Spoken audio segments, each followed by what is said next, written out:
Hello everyone, it's time for another edition of Adventures in Careerland.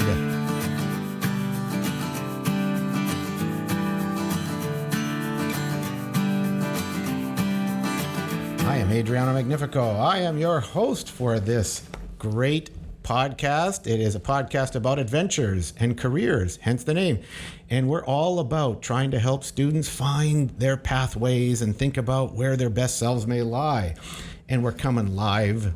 We're actually taped, but we'll be live one day. And we're coming live from the Riel Arts and Tech Center podcast center in the broadcast media program. And the broadcast media program is one of those 13 programs that include applied business management, automotive technology, baking, pastry, building, childhood educator, electrical trades, aesthetics, hairstyling, information systems, new media design, plumbing. Geez, if you're a high school student, you get a chance to come out here and test out your skills and find out, I wonder if I can do something more than just the academic program. So it's a really neat place. One of the gems is this broadcast media program. And we're sitting in a podcast studio in their broadcast center in the Arts and Tech Center. And this is a really neat place because we have co-hosts who help us in this space. One of them is Andre Poirier from the broadcast media program. How are you, sir? I am doing great. How are you doing, Mr. Magnifico? Well, you know, I'm always having a great day, and I like your tone, as sad as it is, sounds slightly higher. You have a little more energy today, so I'm super excited. But you guys are super busy today. The kids in the broadcast media program are super busy. Tell me what's going down right now, quickly. Right now, we are doing a little competition with our class. Instead of doing, say, okay, let me explain. Skills, Manitoba, huge thing. Across the province, a bunch of people come in from different schools and do a competition. We had to do that. A few of us, so me and Vincent and Grace and Achilles, all had to go there and had 5 hours to film and edit a video with a specific topic. We're doing that again today, just with the class. So we're running around, taking a break right now from it. So honestly, pretty fun. Yeah, but very stressful. It's amazing. I've been photobombing every one of your events just to mess you up. And I love that I love the hands-on piece of this and that you are running around the hallway trying to make this work. And you get, 5 hours to make it go? 5 hours. And that's it? That's it. See, school doesn't do projects like that. It doesn't put the pressure on. What does it feel like when you got the pressure on you, my friend? It feels very nervous. I feel very nervous right now because I feel like I'm missing out on time, even though I am getting given an extra hour. Well, you're in the podcast. Isn't that a good I am absolutely. I'm so happy. I get a little break, get a little bit of a mental moment to think. Oh, that's good. That was a good answer, by the way. Anyway, we also have Lena Alfori, and she's from the Applied Business Management Program. Lena, how are you today? I'm doing really good. And what did you just finish up there? In what, sorry? In your program. You're busy in your program, too. We're not as busy as the broadcast media, but we just went to the Gold Eyes facility. We had a tour there, and we went to the Leaf. I don't know what really any of it has to do with business, but it was really fun. What are you talking about? You're beginning to see the back-scenes operation of what something looks like. Yeah, the facility was cool. All students remember in their lives, they don't remember that quadratic equation they did. They remember that they went to the Leaf. Yeah, that's true. And they remembered what they saw. And they remembered what connected to them, and they may gravitate towards some piece of that in their life. You just added a couple of interesting pieces to the jigsaw of Lena. So it's important when you do that, and always think about that. You also finished the Tiger's Den. We run a Tiger's Den competition here. You just sent me a video on it that I'm sending out to business partners. How was that? It was really fun. I did it with one of my friends, Renee, from class, and it was really awkward. It took like a couple takes for us to get it right, but I think it was okay. Yeah, I looked at it, and I think it's interesting. It's not bad. Could have used the third take, but yeah. I liked it. I agree. And I'm super glad you did it. I think those things help you think about problems to solve and ideas, and you have your own little small business on the side. Do a little shout out for your small business, your side hustle. LA by Lena Alfori. It's my clothing brand. So yeah. On Instagram, that's on Instagram and YouTube, everything. Like I'm everywhere. LA by Lena Alfori. So I'm really fortunate to have these two crackerjack students, these co-hosts with me in this program because they're so smart. They're thinkers, they're critical thinkers, and they love getting their hands dirty and getting work done, right? In your life. The academic program's been very important to both of you. It's taught you to read, write, do the math, do the thinking, and now you're applying that learning to these projects that are making a difference in your life. Yes. I love that you're doing that. You're all going to come out of this program as changed people. with a deeper sense of this is who I am. This is what I think I want to go towards. This is what I gravitate towards. I think it's fantastic. Hey, we're lucky. We have a person like that in our studio today. And he's one of these people who does hands-on stuff. And when you look at his LinkedIn profile, he's a busy fellow who's participated in a lot of activities that have helped to build his persona and build his sense of who he is. I'm talking about Andrew Kussey, who's the executive director of the Dream Factory. Andrew, how are you? I'm great. Thank you so much for having me. Oh, what a pleasure to have you. And we like having people in the studio. How excited are you two in the studio? Woo! It's very nice. It's better than having somebody on a Zoom call. That's yeah, right. I agree. The quality and of the thanks for the mics. wolf call. I think it was good. We'll edit that out later. Love it. Yeah, that's perfect. Andrew, you're a grade 11 kid at J.H. Brown's 2009 graduating. Do you remember way back when? I do. Now It wasn't that long ago. Well, it's not that long ago. Now you're a sophisticated young man, an Sure. executive in the business, but you're in the nonprofit sector, and you went to university to not necessarily go in that direction. No, so I'm a proud University of Winnipeg graduate. I went to study marketing and communications, thinking, I might work in an ad agency one day, one of those places that has, a foosball table and provides lunch and like that, like Google type environment. I really thought that's where I was heading. So that was you were looking for a good time. Yeah, I was looking for just like a cool, flashy marketing gig is what I was out to do. But that changed for me while I was at the University of Winnipeg. I had this moment where I was just in the hallway. I would think I was heading to one of my classes, and one of my professors, an individual who I had taken a number of courses with throughout the duration of my business degree, kind of stopped me in the hallway, and I can't remember exactly what he said. It was something to the effect of, hey, I was reading one of your papers, or I was thinking about you, and I really think you should consider a career in not-for-profit business development. And I looked at him and I kind of like turned my head sideways and I said, not-for-profit business development, does that just mean like fundraising? Does that just mean like asking people for money? And he said, yeah, like working with nonprofits to like help them grow and help them operate. And I looked at him and I said, that sounds horrible. Like, absolutely not. I do not want to do that. That's the end of the podcast. Sure enough, the lesson is to sometimes people know you better than you know yourself. My first gig out of university was at an organization called Ronald McDonald House that is a home away from home for kids in our province that are battling difficult illnesses, and ever since then, I haven't looked back. I've been in the nonprofit space now for over a decade. Had a bunch of different experiences that we'll chat through, but just it was a moment on that kind of academic journey that kind of changed my course, and I've reached out to him a number of times over the years just to express my gratitude and say thanks that he kind of made that comment and made me think twice about kind of the direction I was going and what might be a good fit for me and what I would find meaningful. And I'm just really grateful to have had someone who was kind of thinking about me and my path and to reach out and make a comment like that. And how important is that, Andrew? Think about it. Someone tapped you on the shoulder and kind of said, I see something in you that you probably don't see in yourself. And how important would that have been in high school? And does high school have enough of that? Because in high school, you had a bit of a path in your mind, right? Here's where I'm going into business. And business, Lena's in business. She's taking applied business management here. So she's in that path. And business is I'll take business. I don't know what I want to do, but I'm going to take business because it has that ubiquitous air to it, right? I can do many things in business.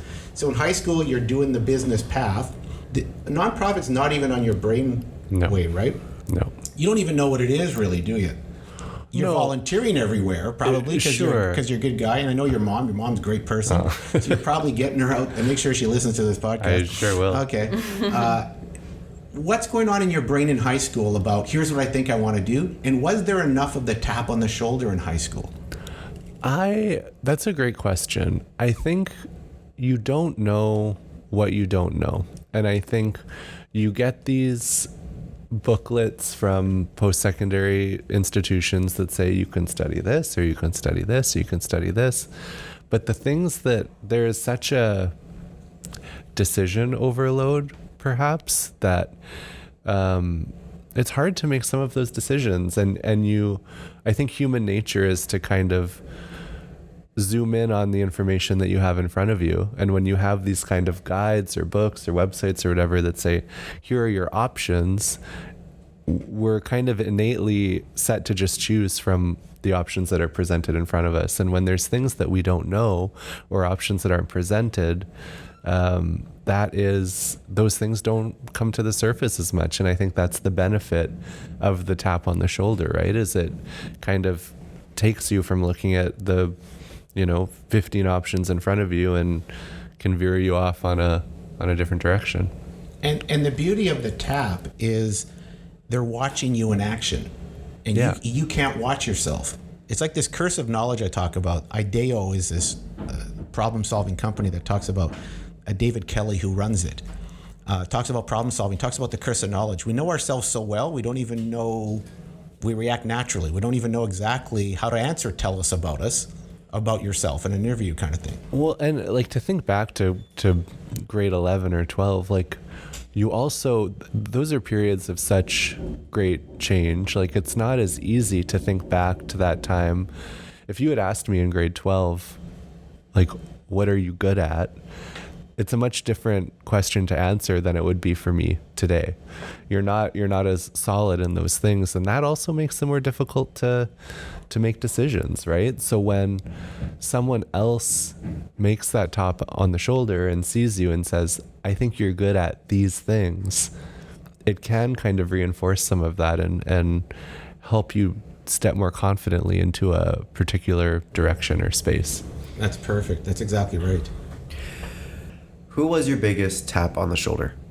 For me, it was that situation. That was the biggest kind of inflection point that actually changed my path. Mm-hmm. I think one of the things that I was thinking about on my drive over here is I think over the course of my career development, I collected a lot of kind of informal mentors, people who I know now in hindsight helped me along my journey and that I learned a lot from and that I kind of modeled after.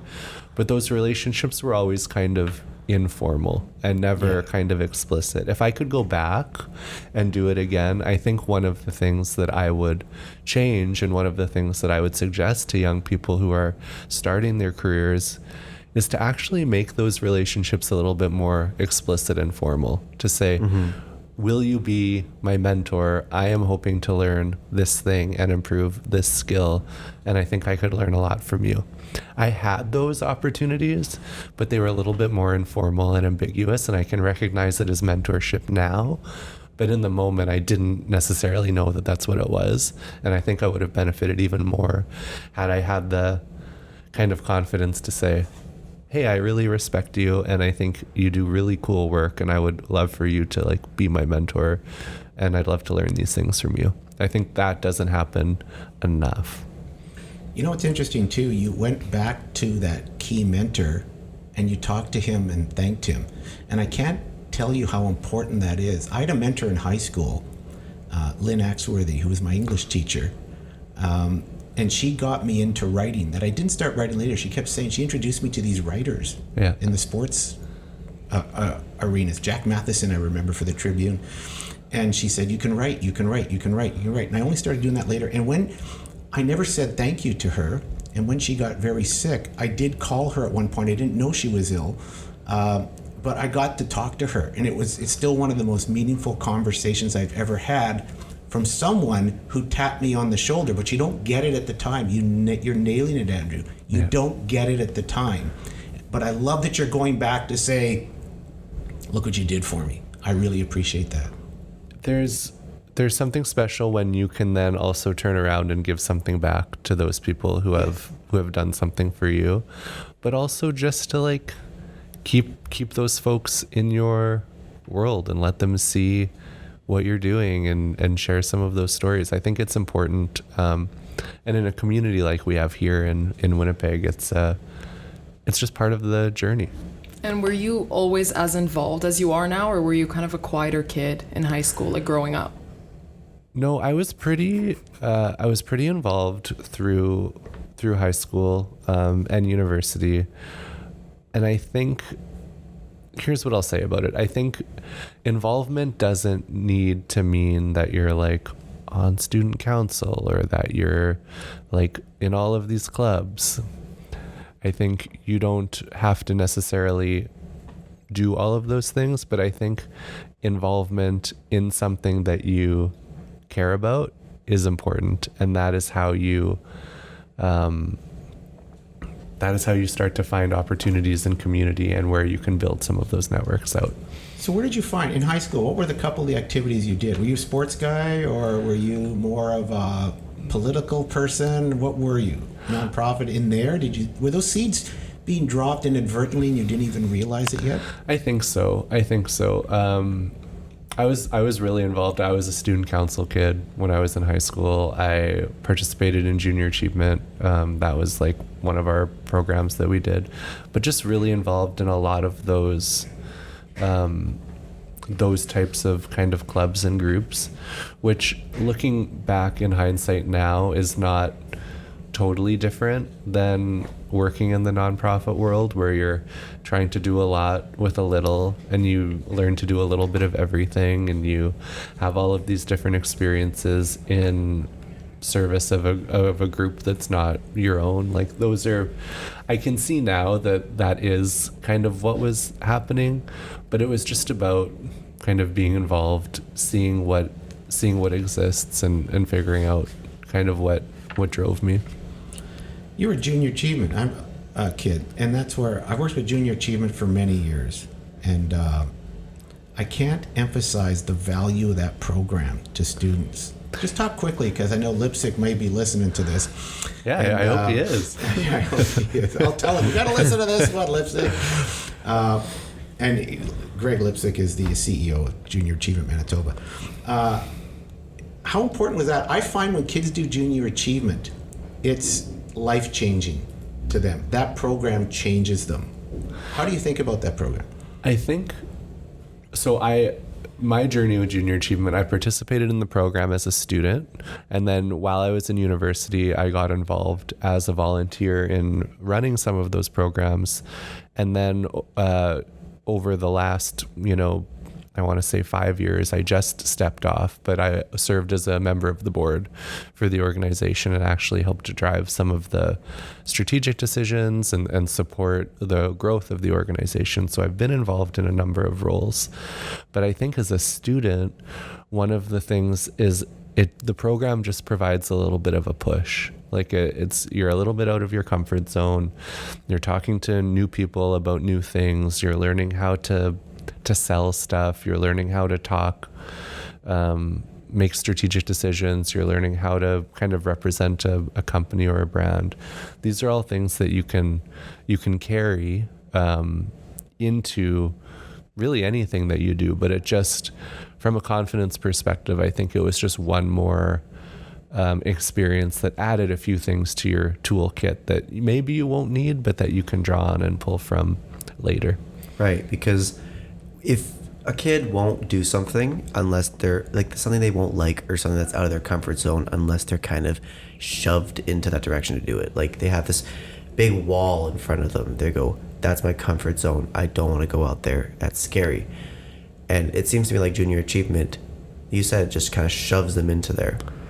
Do you think it's like a lot more of, I don't know, pushing them into that direction?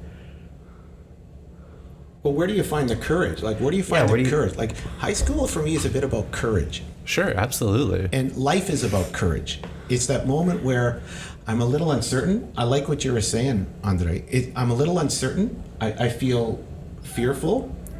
I'm going to try it. Yeah. And you slowly develop this kind of, you talk about a wall. You slowly break down some of the bricks of those walls when you feel like, I did it. Yeah, I did it. And when you do it with a team, how more satisfying. You choose team stuff, Andrew. All your stuff is about a team. Yeah. So, what is the power of a team to you? I think, yeah, it's a great question. I think the power of a team is safety. It's feeling safe to try things. It's feeling safe to be vulnerable and say, I really want to do this. I really want to try this. It might not work, but we're gonna give it our best. I think it's safety to also like have conflict and manage that, and like that's where growth and change is produced. It's a journey that we're on at the Dream Factory currently.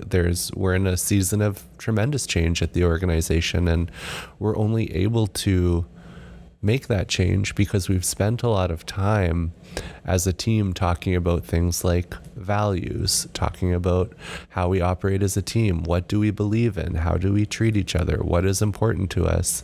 And because we've done that work, we're able to make change and grow and do that, I think, a lot more quickly than we would have otherwise, because we know what to do when conflict comes up. We know what to do when something doesn't work, and we're aligned in the same end goal. So regardless of what that journey looks like, there's this culture of understanding and support that allows us to continue moving forward. And that takes a lot. And I think there's a lot of time and care that has to go into building that the right way. You talk about the Dream Factory. What is the Dream Factory?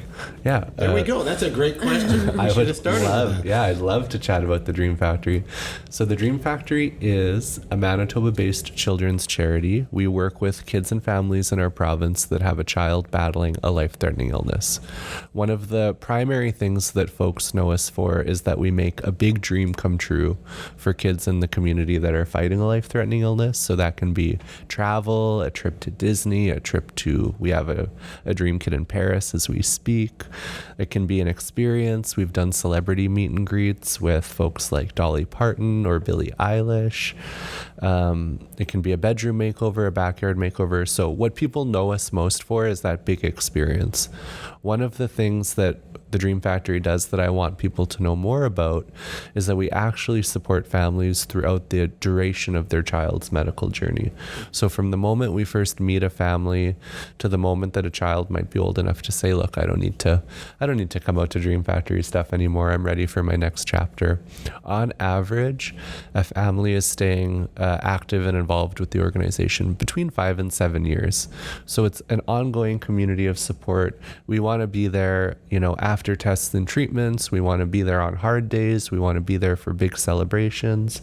We are just a complement to the children's medical system to provide recreation, fun, support, hope, joy, all of those things that families are telling us they need as they go on these really difficult journeys. And what's your specific role? Like, what do you do in the Dream Factory? Yeah, so I'm the executive director of the organization. We are a team of 7 staff at the moment, 7 full-time staff. And my job is to kind of make sure that the organization operates. We're an organization of it's between $2.5–3 million a year. And all of those pieces, so from managing HR to creating communications plans to working on the program side, a big function of my role is fundraising and making sure the organization has the funds that it needs to operate, managing the team. But really it's a little bit of everything in that role, but really the function is to report to the board, make sure we're driving our strategic priorities forward, representing the organization and the community, and making sure that the organization can operate in a sustainable way and grow to meet the demand of the kids that we're serving and the families. Yeah, because that was one of my questions. Like, how does a nonprofit get the money to be able to do it? Like, if you're sending a kid to Paris, that's their dream, where's that money? How are you going to get it there? How are you going to get them there? And it seems like fundraisers. So do you run these fundraisers, or do you just get money from them? So the Dream Factory you'll see like across our community, different organizations are in different situations. Some organizations receive some support from government in terms of core funding. There's organizations like United Way and the Winnipeg Foundation who provide a significant amount of support to organizations in our community. The Dream Factory is an organization that doesn't receive any core or government funding.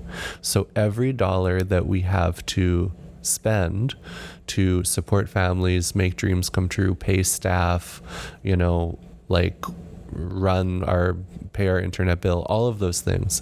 Every dollar that we have to spend is raised through a fundraising effort. So what that means and kind of the privilege of that is that every dollar that comes through to the organization comes from someone in Manitoba who believes in the work that we're doing. So we're incredibly diligent about how we make our expenditures, how we're supporting our families, because we know we're only able to do what we do because people who live here and people who are seeing what the organization is doing and what we're trying to do are putting their hand up to say, I believe this is important. I'm going to help support and be part of that.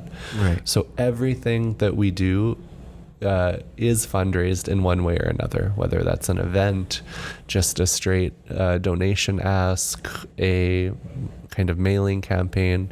We have a really kind of comprehensive and sophisticated fundraising program to make sure the organization can operate the way it needs to. Now, you just had a massive fundraiser, didn't you? Mm-hmm. Talk about that fundraiser, because I was following it on LinkedIn. Yeah, so and I, of course, I saw it at the end. I went, oh, you're having a massive fundraiser. Like, I'm not on LinkedIn all the time, but I went, oh, I just missed your fundraiser. So talk about that. we had it on April 26th. That was the end of the month. It was our 28th Dream Maker auction. So it's Manitoba's largest charity auction, all in support of the Dream Factory. We had about 1,000 people in the room join us. And it really is what you think. We had some incredible auction prizes. I want to say we had 45 prizes in our auction. We have an incredible team who comes out and leads an auction, and folks are quite generous in the room. Some of the cool prizes we had were a 5-day guided trip to Patagonia in Chile, a private kind of wine tour in Tuscany. We had 2 VIP floor tickets for a Taylor Swift concert in Toronto. Oh my God. And people were That's your thing, eh? people were amped up about My thing. Yeah, I'm a Swiftie. all fueled I can see it. fueled by the generosity of our community, right? Those prizes are coming via donation. We're able to auction those off and fund the work that we're doing. This year's event was our largest ever, both in terms of attendance but also in terms of fundraising. We announced a really generous gift from Mr. Jim Gauthier of the Gauthier Automotive Group, who has been supporting the Dream Factory for many, many years. And who just won the Hall of Fame That's right. recognition as one of Manitoba's Yes, the day before. business builders, correct? Yeah, that was the evening before our event. So Mr. Gauthier had a busy week. Oh my gosh. He announced a donation of $250,000 to support a project that we're working on to build a new Dream Factory in our community. And with that donation included, our event on April 26th raised $1.1 million. So it was a big night for the organization, a big night for a small charity that has a team of 7 full-time staff, and an outcome that is only possible because we have many, many incredible dedicated volunteers, lots of prize donors who believe in the work that we're doing, and people who wanted to come out and really make it a really successful evening. So nothing but gratitude for everyone who made that possible for us. Hey, think about what you do. It must be heart-wrenching work you do sometime, because you're dealing with kids who are down on their luck. Mm-hmm. And it must be is it a bit of a roller coaster emotionally for you sometime, and for your team sometime? Yeah, it can be. Yeah. It can be. The thing we talk about a lot, and the kind of framing or perspective that we try to keep, is that to do this work is a privilege. To get to be the best part of someone's bad day is like a really incredible gift to be able to give. And when you have families that are going through the worst experience of their lives, and you get to spend some time with them and be the highlight of their day or their month or their year, and your job is to like figure out what those opportunities are to like make those highlights possible. It's a responsibility we take very seriously, but it's also a privilege, and it's work that provides perspective every day. You know, if you screw up a deal or send the wrong email or show up to work late or any, like whatever happens in your day, you always have the perspective working with these kids and their families who live here in our community of like what's really important, you know, and that's something I'm forever grateful for, and part of why I love working in the nonprofit space so much. Well, you talked quickly at the beginning about fundraising. Is it just fundraising? Remember that opening line?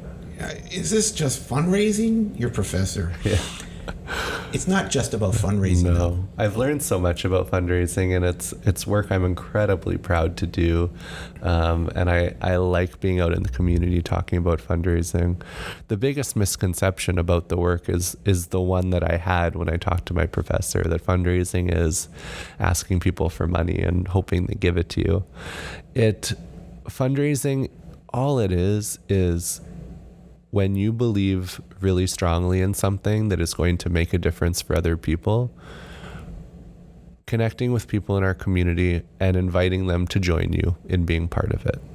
That is what the work of fundraising is. I say often when I'm delivering trainings or talking to new fundraisers, I don't feel like I've ever asked anyone for money. I have invited people to join us in the work that we're doing if it feels meaningful to them and if they believe in the work that we're doing. And I think there are many, many folks in our community who have joined us on that journey and are really glad that they did. Well, I know in our JA team, we've actually contributed, I think, to many times the Dream Factory mission, just because when I bring it up with students about to whom are we giving some of our profit, right?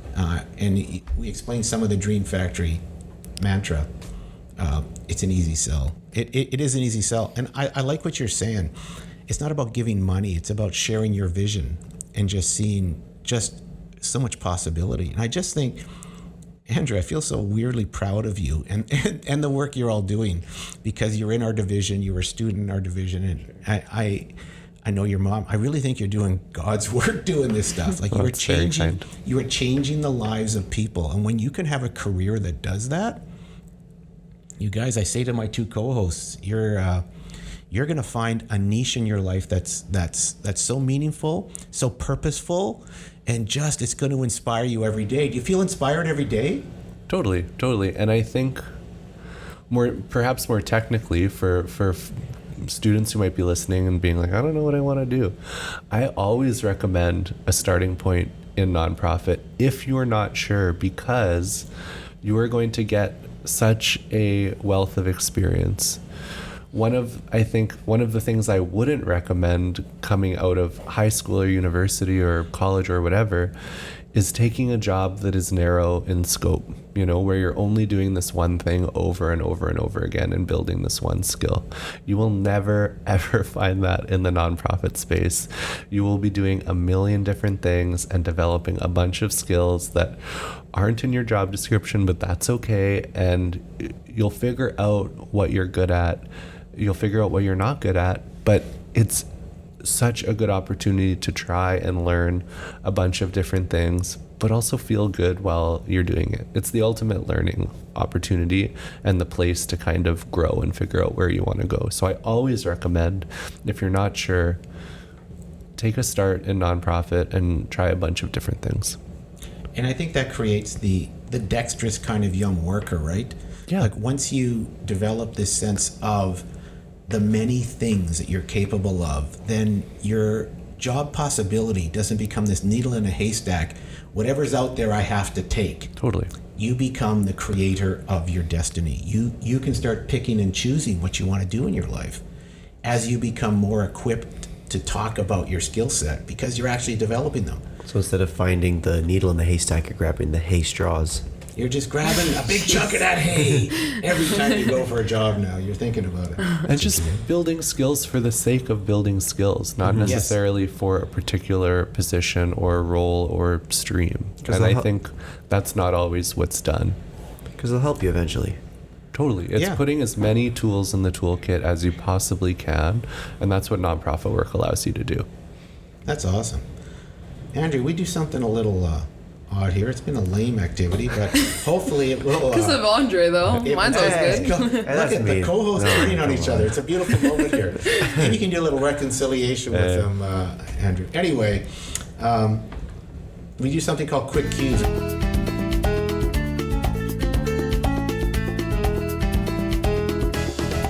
Turn it over to Lena, and she's going to put you through this little gauntlet. Are you ready? I'm ready. All right, Lena, explain what this is. So what cues are, it's a series of this or that questions, and you don't have to think about it for too long. You just pick an answer. Okay. Okay? Do we need justifications or no? No, No, this no. is cool. You're Okay. good. This or that. Okay. I'm ready. Breakfast or dinner? Breakfast. Owe money or owe a favor? Oh, a favor. Roommates or live alone? Live alone. Poor and famous or rich and unknown?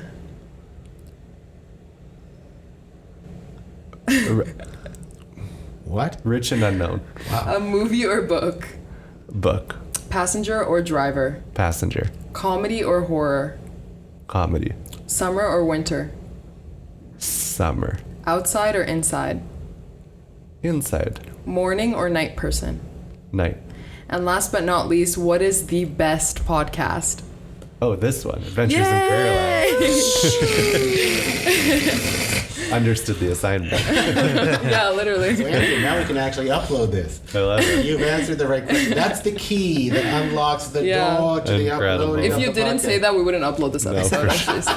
Or we'd stop it and say, stop, we're going to try that question again. We've actually had to do that. There's some people go off, well, I like the Deep State podcast. No, that's not the answer, my friend. It's Adventures in Careerland. For any other question, there is no wrong answer. But for this one, there is. There is only one answer to this one. So any last thoughts about what you might want to say to a young person thinking about what's the path I should consider? I think there's two things. I think when you're not sure of the path, I think being involved in a bunch of different things is a good way to figure out where you want to go.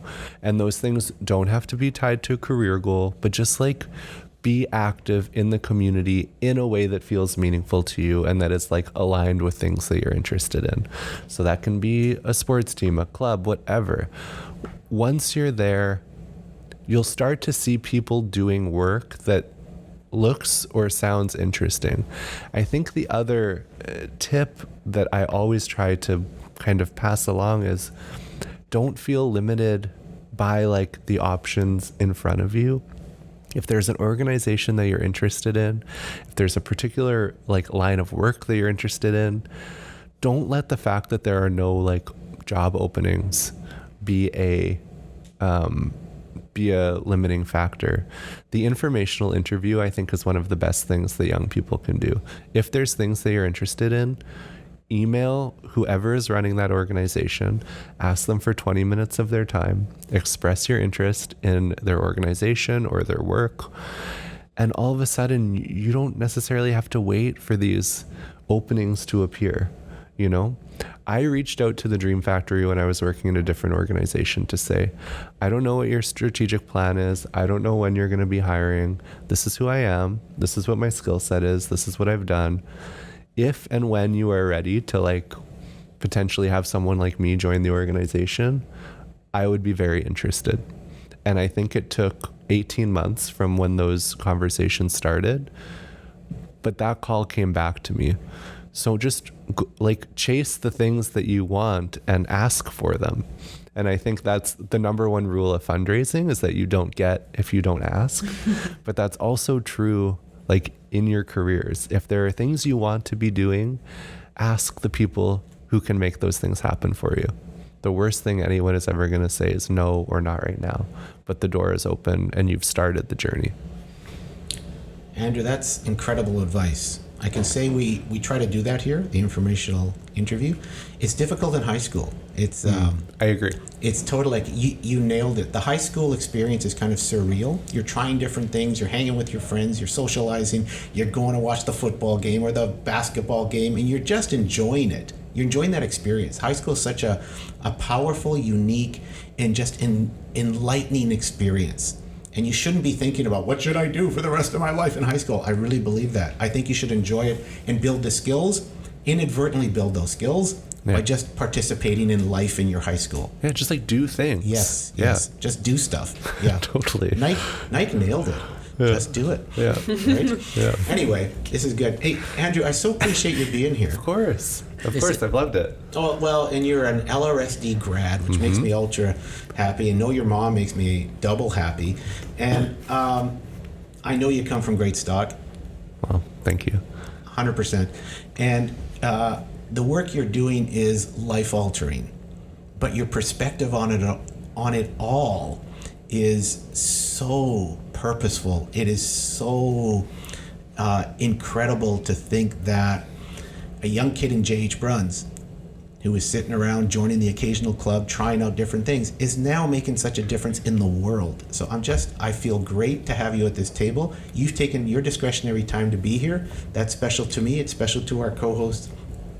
And we couldn't be happier to have a guest like you on this podcast. Any parting shots?